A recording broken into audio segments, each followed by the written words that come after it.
क्या आपने कभी सोचा है, अगर आज भारत और पाकिस्तान के बीच युद्ध हो जाए तो क्या होगा? कौन जीतेगा? कौन टिकेगा? कौन होगा इस लड़ाई का असली बादशाह? लेकिन इस बार सिर्फ भावनाएं नहीं, ताकत भी बोलेगी। और आज हम भारत और पाकिस्तान की हथियारों की ताकत की गहराई से तुलना करेंगे, क्योंकि किसी भी युद्ध में सिर्फ हौसला नहीं, बल्कि जीत का फैसला होता है हथियारों की मारक क्षमता से भी। हाल ही में पहलगाम में हुआ आतंकवादी हमले ने एक बार फिर दोनों देशों के रिश्तों में उबाल ले आया है। दोस्तों, भारत और पाकिस्तान ये सिर्फ दो देश नहीं, बल्कि इतिहास, राजनीति और शक्ति के दो विरोधी ध्रुव हैं।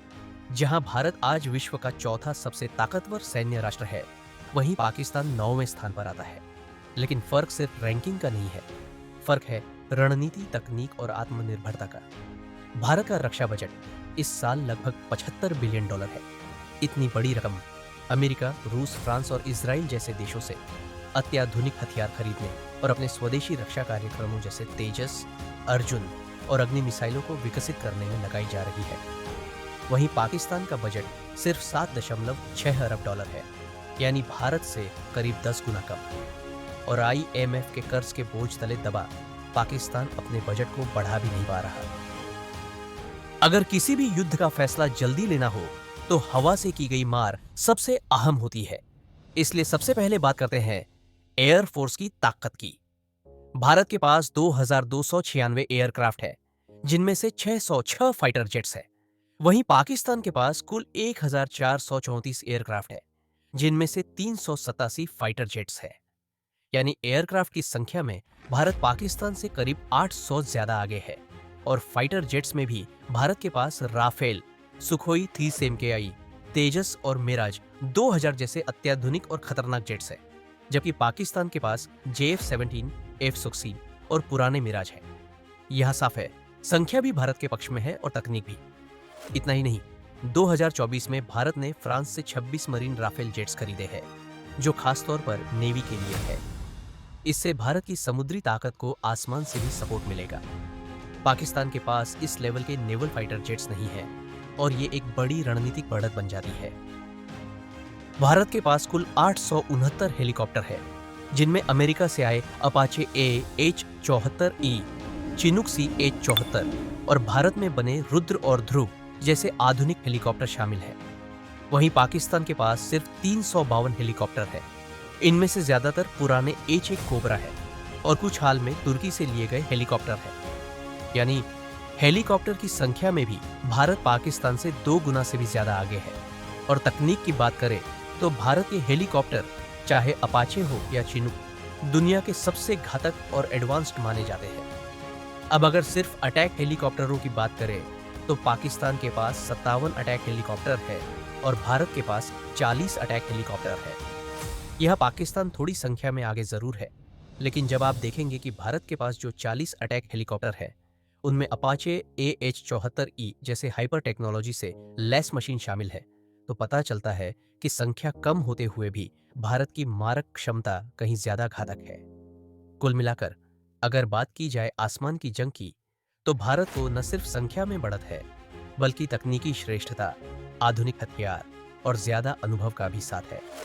और याद रखिए, अगर आसमान पर कब्जा है तो आधा युद्ध पहले ही जीत लिया गया है।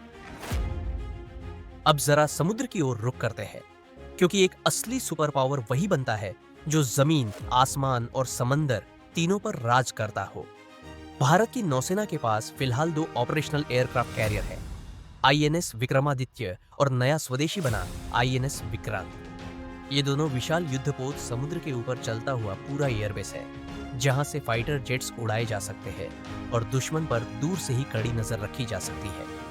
अब पाकिस्तान की बात करें तो आज तक उसके पास एक भी एयरक्राफ्ट कैरियर नहीं है। यानी अगर समंदर में एक बड़ी नौसैनिक जंग छिड़े तो भारत के ये एयरक्राफ्ट कैरियर्स पाकिस्तान की नेवी को दूर से ही कवर कर सकते हैं। अब बात करते हैं सबमरीन्स की, जो चुपचाप समंदर की गहराइयों में जाकर दुश्मन को तबाह कर सकती है। भारत के पास कुल 18 सबमरीन्स हैं, जिनमें से कुछ न्यूक्लियर सबमरीन हैं और बाकी डीजल इलेक्ट्रिक सबमरीन। वहीं पाकिस्तान के पास सिर्फ 8 सबमरीन हैं और वो भी केवल डीजल इलेक्ट्रिक। यानी भारत की सबमरीन ताकत न सिर्फ संख्या में दोगुनी है, बल्कि तकनीक और रेंज में भी पाकिस्तान से कहीं आगे है। न्यूक्लियर सबमरीन बिना सतह पर आए महीनों तक ऑपरेट कर सकती है, जो पाकिस्तान के पास नहीं है। अब चलिए बात करते हैं डिस्ट्रॉयर्स यानी विध्वंसक युद्धपोतों की। ये वो जहाज होते हैं जो दुश्मन के जहाजों, सबमरीन्स और यहां तक कि हवाई हमलों से भी मुकाबला कर सकते हैं। भारत के पास कुल 12 डिस्ट्रॉयर शिप्स हैं, जिनमें से कई स्टेल्थ तकनीक से लैस है, जिससे ये रडार पर भी नहीं आते। पाकिस्तान के पास सिर्फ 2 डिस्ट्रॉयर है, वो भी पुराने। यानी समंदर में मुकाबला हो तो भारत की नौसेना पाकिस्तान की तुलना में कहीं ज्यादा ताकतवर, टेक्नोलॉजिकली एडवांस्ड और अनुभवी है। एक लाइन में कहें तो समंदर में भारत का वर्चस्व लगभग निर्विवाद है। भारत के ये समंदर के शेर, विक्रमादित्य, विक्रांत, न्यूक्लियर सबमरीन और स्टेल्थ डिस्ट्रॉयर्स जंग का पूरा रुख बदल सकते हैं। अब बात करते हैं जमीन की जंग की, जहां फौज, टैंक और तोपों की गूंज सुनाई देती है। किसी भी युद्ध का सबसे निर्णायक मोर्चा यही होता है। भारत के पास 14.5 लाख एक्टिव सैनिक है और इसके साथ ही 11.5 लाख रिजर्व फोर्स भी तैयार खड़ी है। यानी जरूरत पड़ते ही भारत के पास कुल 26 लाख से ज्यादा जवान हैं, जो किसी भी चुनौती का सामना कर सकते हैं। अब पाकिस्तान की बात करें, पाकिस्तान के पास 6.5 लाख एक्टिव सैनिक हैं और लगभग 5.5 लाख रिजर्व फोर्स, यानी कुल मिलाकर 12 लाख से भी थोड़े कम सैनिक। यानी संख्यात्मक रूप से देखें तो भारत की थल सेना पाकिस्तान से लगभग दोगुनी है। अब बात करते हैं टैंकों की, जिन्हें जमीन का राजा कहा जाता है। भारत के पास कुल 4,614 टैंक हैं, जिनमें दुनिया के सबसे ताकतवर टैंकों में गिने जाने वाले T-90, स्वदेशी अर्जुन और भरोसेमंद T-72 शामिल है। पाकिस्तान के पास 3,742 टैंक हैं, जिनमें अल खालिद और T-88 यूडी शामिल है। यानी संख्या में भी भारत आगे है और भारत के पास कई आधुनिक, अपग्रेडेड और ज्यादा रेंज वाले टैंक हैं। अब अगर आर्टिलरी यानी तोपों की बात करें तो यहाँ एक दिलचस्प मोड़ है। सेल्फ प्रोपेल्ड आर्टिलरी में पाकिस्तान को फिलहाल बढ़त मिली हुई है। उसके पास 752 यूनिट्स है, जबकि भारत के पास 140।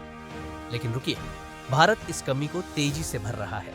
भारत ने हाल ही में K9 वज्र जैसी आधुनिक तोपों को शामिल किया है और ये संख्या आने वाले समय में और बढ़ेगी। अब बात करते हैं मिसाइलों की, और यही वो तकनीक है जो जंग को पलट सकती है। भारत के पास 66 बैलिस्टिक मिसाइलें हैं। इनमें शामिल है अग्निवीर जैसी लॉन्ग रेंज मिसाइलें, जो 5000 किलोमीटर से ज्यादा की दूरी तक मार कर सकती है। और सबसे खास ब्रह्मोस मिसाइल, जो सुपरसोनिक स्पीड से दुश्मन को पलक झपकते उड़ाने में सक्षम है। ये भारत को तकनीक के मामले में बहुत बड़ी रणनीतिक बढ़त देगी। वहीं पाकिस्तान के पास 90 बैलिस्टिक मिसाइलें हैं, संख्या में थोड़ी ज्यादा, लेकिन उनकी रेंज और सटीकता भारत की तुलना में कम मानी जाती है। यानी क्वांटिटी पाकिस्तान के पास हो सकती है, लेकिन क्वालिटी और टेक्नोलॉजी में भारत बहुत आगे है। अब बात करते हैं उस चीज की जो हम सबको सबसे ज्यादा सोचने पर मजबूर करती है, न्यूक्लियर हथियार।